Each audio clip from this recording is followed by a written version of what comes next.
Hello good morning and नमस्कार जोजोलोपा। फेरि पनि स्वागत गर्दछु मेरो नयाँ अर्को ब्लगमा। आजको बिहान बिहान उठेर मुखसुख धुनलाई बाहिर निस्केँ। मुख पनि नधुइकन भिडियो बनाएँ र भिडियो बनाइसकेपछि मकैमा धान रोप्नु थियो।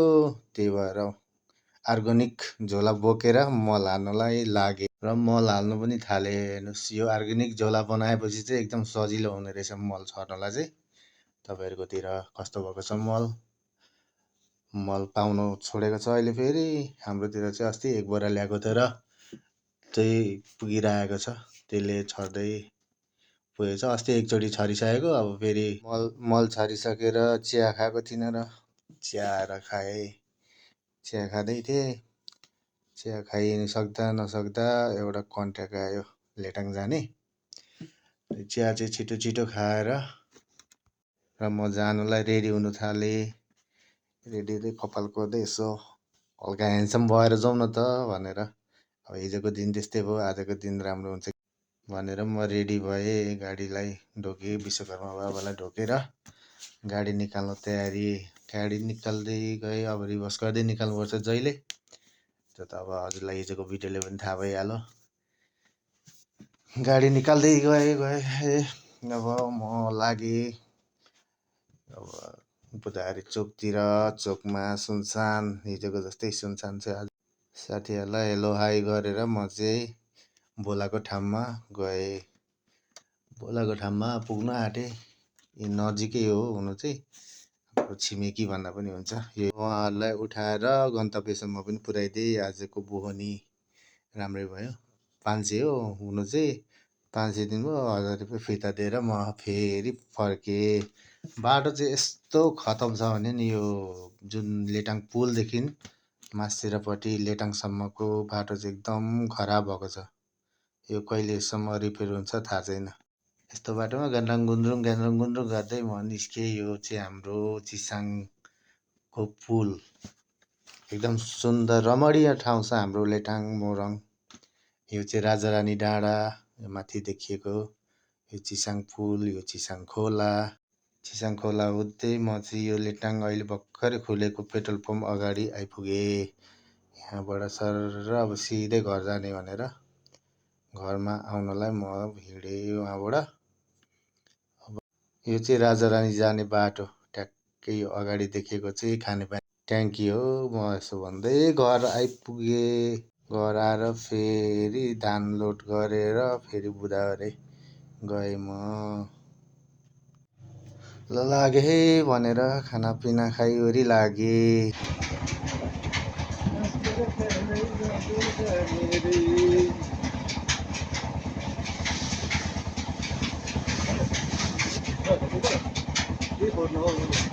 सक्दिनँ हौ म, तपाईँसँग के खोज्नु र।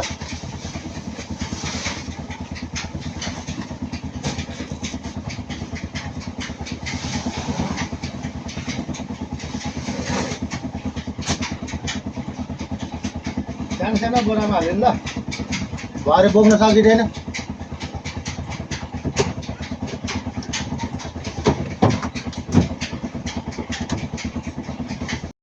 यो चाहिँ हाम्रो चोकको मिल। तोरी सबैहरू पिसाउँछ। धान पुऱ्याएर थकाइ मार्नु थालेको। एकछिन थकाइ मारौँ न भनेर। अन्त बिहानै बोनी भएको छ, त्यसै खुसी होइन। अनि यहाँ नरिवल लोड गर्दै रहेछ लानुको लागि रेडी गर्दै रहेछ। त्यही हेर्दै बसेँ। ठ्याक्कै फोन आयो। फोन आएपछि बेलबारी जाने टिप आयो। अनि म फोन उठाएर बोलेर फेरि बेलबारी जानको लागि सरर निस्केँ। बेलबारी पनि पुगेँ।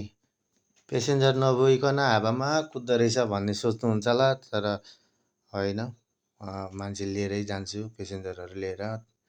यो तेल सक्यो हिजो हालेको, तेल हालिसकेँ। अनि त्यही भएर अस्ति टायर पम्चर भएको थियो, त्यही भएर नयाँ टायर हाल्नलाई यहाँ गएँ। टायरहरू किनेँ। 4500 अरे दुइटा लिएँ। बाउ बढेछ, टायर फिक्स गरिदिनु हुँदैछ। ट्यु यस्तरी पड्केछ नि अस्ति, ट्यु नै पुरै च्यातेछ। त्यो अब टायरहरू फेर्नलाई त्यहाँ दिएँ। त्यहाँ फेरिसकेर स्ट्यान्डमा आएको थिएँ, ठ्याक्कै मान्छे भेटेँ 4 जना। अनि उहाँहरूलाई गन्तव्यसम्म पनि पुर्याएर फर्केँ। आजको दिन राम्रै भयो, राम्रै कमाइ हुँदैछ। कमाएर यो हामीहरू फडानी घुमेर आए मान्छेहरू छोडेर। गीत गाउँदै आउँदै थिएँ टर्निङमा। यहाँ अनि गएर हाम्रो पढ्ने स्कुल यही हो। हामीले 8 सम्म पढेर अनि 9 देखि चाहिँ लेटाङ पढियो। यही हो हामी स्कुल पढेको। इङ्ग्लिस मिडियम नेपाली मिडियमबाट छ। भन्दै फेरि तुर्की गएँ, 1 सय कमाएँ। अब चाहिँ फेरि अचानक फेरि सालीहरू भेटघाट गरौँ बेना भनेर बोलायो। बुढी पनि रेडी भएर जानलाई एकदम तम तयारी भएर निस्क्यो पनि। हाँस्दै बुढी म पनि बोल्दै भिडियो बनाउँछु भनेर भन्यो। अनि भिडियो बनाउँदै बनाउँदै ऊ पनि बोल्दै बोल्दै बोल्दै बोल्दै सुन्नु न के भन्दैछ उसले।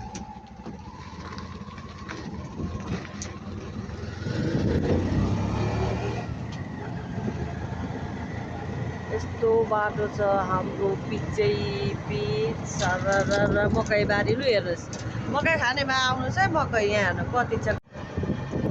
हिउँदे बाली धान पनि छ। यतै धान बसाउँदैछ।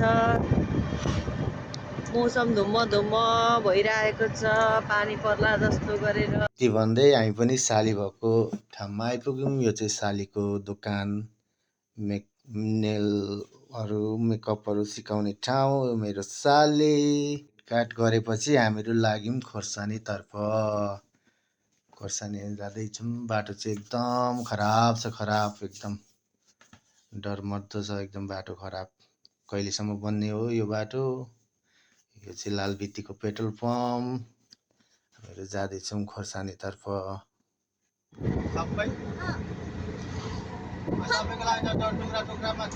हेलो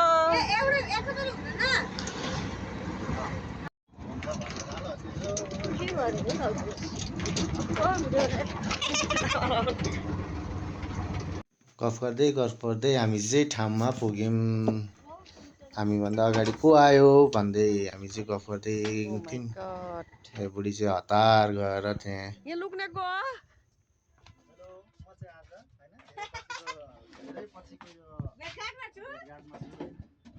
यति भन्दै हामी चाहिँ गफ गर्दै बस्यौँ। मम्मीहरू आउनु भएको थिएन, भाइ आउनु भएको थिएन, हाम्रो माइला साडो भाइ।